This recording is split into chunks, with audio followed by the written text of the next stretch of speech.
Септември бе и златна есен беше, момиче пред казармата стои. В сълзи обляно своя мил изпраща, за с Богом нежни думи му реди. В сълзи обляно своя мил изпраща, за с Богом нежни думи му реди. Как тихичко си капеха листата и вятъра ги носи надалеч. За сетен път сближихме си устата, целувка кратка за последен път.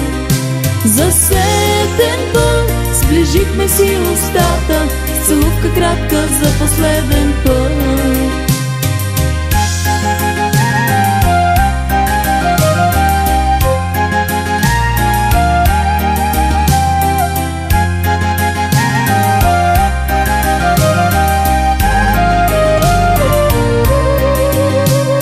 И ето вече мина се година, редовно пишеш ми ти писма и се кълнеш, че вечно ще си моя, че друг за тебе няма на света. И се кълнеш, че вечно ще си моя, че друг за тебе няма на света. Веднъж преди наряда да застъпи, получи дълго очаквания плик. Прости, прости, че се омъжих скъпи, прочете с болка стария войник. Прости, прости, че се омъжих скъпи, прочете с болка стария войник.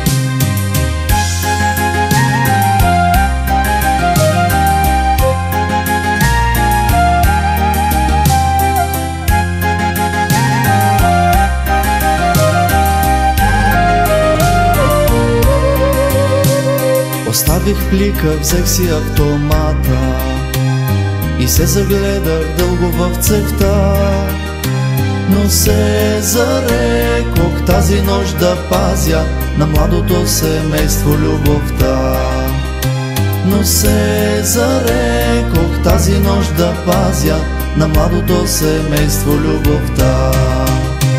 Аз зная много дълго той ще страда, писмото ми когато прочете, но аз си имам вече друга радост, съпруга съм и имам си дете. Но аз си имам вече друга радост, съпруга съм и имам си дете.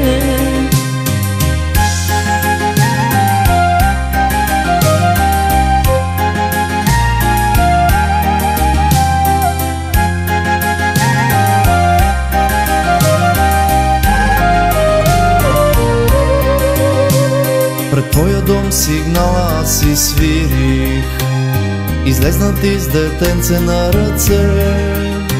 Обърнах се и плахо си отидох, а ти извика с разплакано лице. Обърнах се и плахо си отидох, а ти извика с разплакано лице. Съдба, съдба, защо си тъй жестока? Защо отнеми първата любов? Върни ми я, тя трябва да е моя. Върни ми я, върни